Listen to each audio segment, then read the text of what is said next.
नमस्कार। बिहार में जो हजारों युवा शिक्षक बनने का सपना देख रहे हैं, आज उनका भविष्य दांव पर लगा हुआ है। आखिर ऐसा क्यों है? आज हम बिहार की शिक्षक भर्ती प्रक्रिया के इसी उलझे हुए जाल को समझने की कोशिश करेंगे। एक ऐसा जाल जिसमें तारीखें आपस में टकरा रही हैं, राजनीतिक दांवपेच खेले जा रहे हैं और इन सब के बीच पिस रहे हैं हजारों छात्र और उनका अनिश्चित भविष्य। एक बहुत मशहूर वेब सीरीज का ये डायलॉग है और आज बिहार के कई छात्रों के दिल की आवाज बन गया है। उन्हें लग रहा है कि उनके साथ एक गजब का फ्रॉड हो रहा है, एक अजीब सी धोखाधड़ी जो सीधे सीधे राज्य की भर्ती व्यवस्था के केंद्र से चल रही है।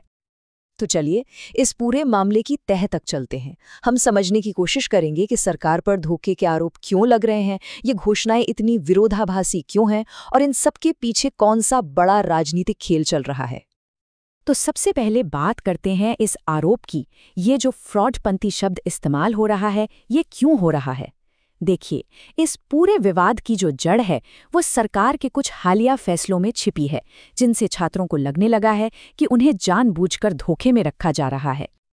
देखिए, सूत्रों का तो ये तक दावा है कि सरकार पहले एसटीईटी की परीक्षा करवाना ही नहीं चाहती थी। ये तो छात्रों का भारी दबाव था, उनके विरोध प्रदर्शन थे, जिसके बाद जाकर सरकार इस पर राजी हुई। और यही पहली चीज थी जिसने छात्रों के मन में शक पैदा किया।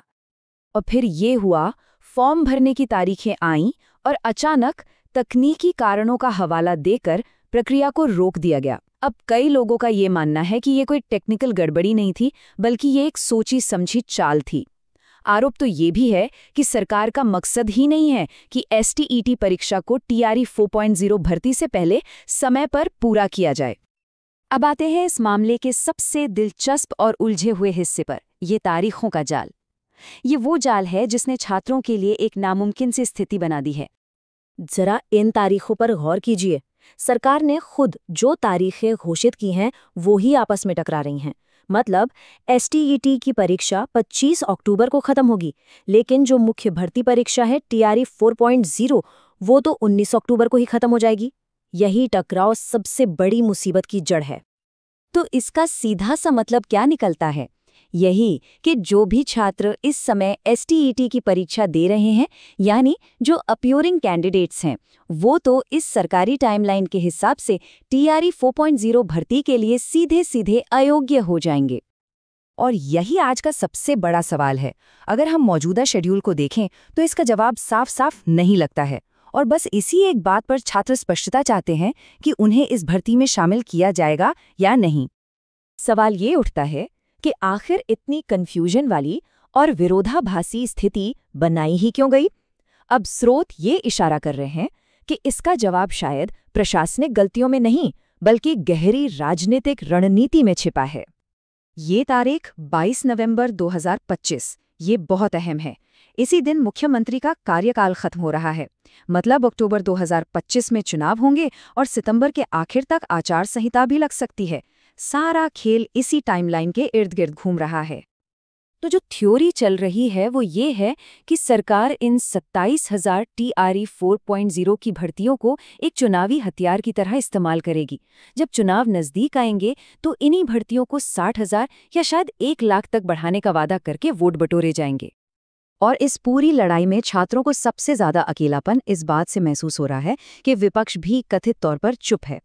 सूत्रों का कहना है कि जनस्वराज जैसी पार्टियां भी इस मुद्दे को उस जोर शोर से नहीं उठा रही जिससे छात्र राजनीतिक रूप से पूरी तरह अलग थलग महसूस कर रहे हैं। ये जो प्रशासनिक अराजकता फैली हुई है, ये सिर्फ तारीखों और राजनीति की कहानी नहीं है। इसके जमीनी स्तर पर बहुत गंभीर परिणाम हो रहे हैं, जो नए नए संघर्ष पैदा कर रहे हैं और पूरी भर्ती प्रक्रिया को ही खतरे में डाल रहे हैं। और देखिए, ये मामला अब सिर्फ एसटीईटी के छात्रों तक ही सीमित नहीं रहा। केंद्रीय शिक्षक पात्रता परीक्षा यानी सीटेट में भी देरी हो रही है, तो जाहिर सी बात है अब उसके छात्र भी अपीयरिंग कैंडिडेट के तौर पर मौका मांगेंगे और इससे ये मामला और भी ज्यादा पेचीदा हो जाएगा।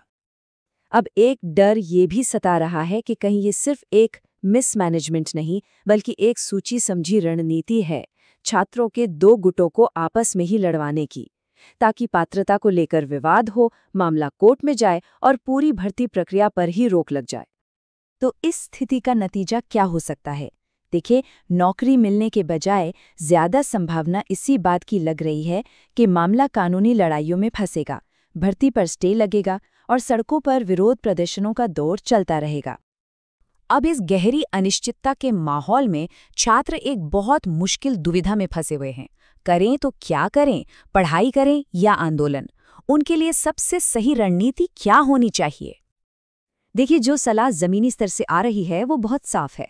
इन दोनों में से किसी एक को चुनना सही नहीं होगा। आगे का रास्ता इन दोनों के बीच संतुलन बनाने से ही निकलेगा। अपनी आवाज उठाना, विरोध करना, ये सब जरूरी है, लेकिन इसके साथ साथ पढ़ाई छोड़ना सबसे बड़ी गलती होगी।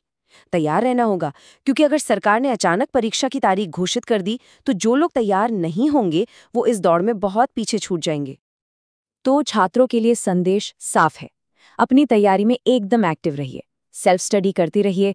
यूट्यूब जैसे प्लेटफॉर्म्स पर जो फ्री कंटेंट है उसका पूरा फायदा उठाइए। पुराने क्वेश्चन पेपर्स को हल कीजिए। किसी पेड कोर्स का इंतजार मत कीजिए। जो करना है अभी से शुरू कीजिए।